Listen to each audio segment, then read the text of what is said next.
ഇന്നത്തെ വിചിന്തന വിഷയം യോഹന്നാൻ്റെ സുവിശേഷം 3-ാം അധ്യായത്തിലെ അവസാന വാക്യങ്ങളാണ്. 31 മുതൽ 36 വരെയുള്ള വാക്യങ്ങൾ. 3-ാം അധ്യായം ആദ്യ പകുതിയിലെ നിക്കോദേമോസുമായുള്ള സംഭാഷണത്തിന് ശേഷം യേശു യൂദയായിലെത്തി ശിഷ്യരുമൊത്ത് സ്നാനം നൽകുമ്പോൾ സ്നാപകൻ്റെ ശിഷ്യരിലുണ്ടാകുന്ന സംശയത്തിന് സ്നാപകൻ നൽകുന്ന മറുപടിയുടെ തുടർച്ചയാണ് ഈ ഭാഗമെന്നും, അല്ല, ആ പ്രശ്നം അവതരിപ്പിച്ച ശേഷം സുവിശേഷകൻ നൽകുന്ന ഒരു ഉപസംഹാരമാണ് ഈ ഭാഗമെന്നുമുള്ള രണ്ട് പക്ഷമുണ്ട് ഈ സുവിശേഷ ഭാഗത്തിന്. ഈ വചനഭാഗത്തിലെ പ്രതിപാദ്യ വിഷയം ക്രിസ്തുവിൻ്റെ അപ്രമാദിത്വവും അത് പ്രതിപാദിക്കാൻ ഉപയോഗിക്കുന്ന സാഹിത്യശൈലി ദ്വന്ദ്വോപാധിയുമാണ്. ഉന്നതത്തിൽ നിന്നുള്ളവൻ, ഭൂമിയിൽ നിന്നുള്ളവൻ എന്നീ രണ്ട് വിപരീത പ്രയോഗങ്ങൾ ഇവിടെ ശ്രദ്ധേയമാണ്. ഉന്നതത്തിൽ നിന്നുള്ളവൻ എന്നതുകൊണ്ട് സൂചിപ്പിക്കുന്നത് ക്രിസ്തുവിനെ തന്നെയാണ്. ഉന്നതത്തിൽ നിന്നുള്ള ക്രിസ്തുവിനെ പറ്റി ഈ സുവിശേഷ ഭാഗം പറയുന്ന കാര്യങ്ങൾ: 1, അവൻ എല്ലാവർക്കും ഉപരിയാണ്. 2, അവൻ കാണുകയും കേൾക്കുകയും ചെയ്തതിനെപ്പറ്റി സാക്ഷ്യം നൽകുന്നു. 3, അവൻ്റെ സാക്ഷ്യം ആരും സ്വീകരിക്കുന്നില്ല. 4, അവൻ്റെ സാക്ഷ്യം സ്വീകരിക്കുന്നവർ ദൈവമെന്ന സത്യത്തെ അംഗീകരിക്കുന്നു. 5, അവൻ ദൈവത്താൽ അയക്കപ്പെട്ടവനും ദൈവത്തിൻ്റെ വാക്കുകൾ സംസാരിക്കുന്നവനുമാണ്.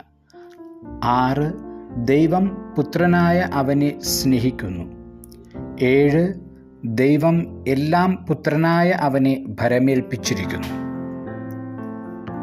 പുത്രൻ്റെ അധികാരത്തിൻ്റെ ആധാരം പിതാവായ ദൈവത്തിൻ്റെ സ്നേഹമാണ്. പിതാവായ ദൈവത്തിൻ്റെ സ്നേഹത്തോട് പുത്രൻ പ്രതികരിച്ചത് പിതാവിൻ്റെ രക്ഷാകര പദ്ധതിയോട് സഹകരിച്ചുകൊണ്ടാണ്.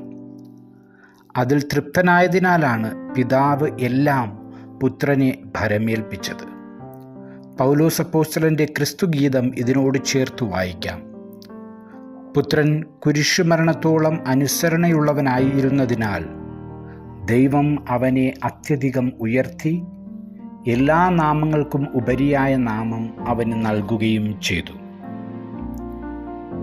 ഈ വചനഭാഗത്തിലെ രണ്ടാമത്തെ പ്രമേയം യേശു നൽകിയ സാക്ഷ്യത്തിൻ്റെ പരിണിതഫലമാണ്. എന്താണ് ആ സാക്ഷ്യം? പിതാവും പുത്രനും ഒന്നാണെന്ന സത്യമാണ് ആ സാക്ഷ്യം. ആ സാക്ഷ്യം അംഗീകരിക്കാത്തവർ ജീവൻ ദർശിക്കുകയില്ല. ദൈവക്രോധം അവരുടെ മേൽ ഉണ്ടായിരിക്കും. എന്നാൽ അംഗീകരിക്കുന്നവരോ, അവർക്ക് പിതാവിൻ്റെയും പുത്രൻ്റെയും സ്നേഹമായ പരിശുദ്ധാത്മാവിനെയും നിത്യജീവനും ലഭിക്കുന്നു. വീണ്ടും ജനനമായ ജ്ഞാനസ്നാനത്തിലൂടെ ക്രിസ്തുവിൻ്റെ സാക്ഷ്യം ശ്രവിക്കാൻ ചെവികൾ തുറക്കപ്പെട്ടവരും അവൻ ദൈവമാണെന്ന് ഏറ്റുപറയുവാൻ അധരങ്ങൾ ആശീർവദിക്കപ്പെട്ടവരുമാണ് നാം സ്വീകരിച്ച വിശ്വാസത്തിൽ ഉറച്ചു നിന്നുകൊണ്ട് ക്രിസ്തു ദൈവമാണെന്നും അവൻ്റെ വാസസ്ഥലമായ ഉന്നതങ്ങളിൽ ദൃഷ്ടി പതിപ്പിച്ച് വളരേണ്ടവരാണ് നാമെന്നും നമുക്ക് തിരിച്ചറിയാം. അവൻ പ്രദാനം ചെയ്യുന്ന നിത്യജീവൻ സ്വന്തമാക്കാൻ തക്കവിധം ജീവിതം ക്രമീകരിക്കുവാനുള്ള കൃപയ്ക്കായി പിതാവിൻ്റെയും പുത്രൻ്റെയും സ്നേഹമായ പരിശുദ്ധാത്മാവിനോട് നമുക്ക് പ്രാർത്ഥിക്കാം.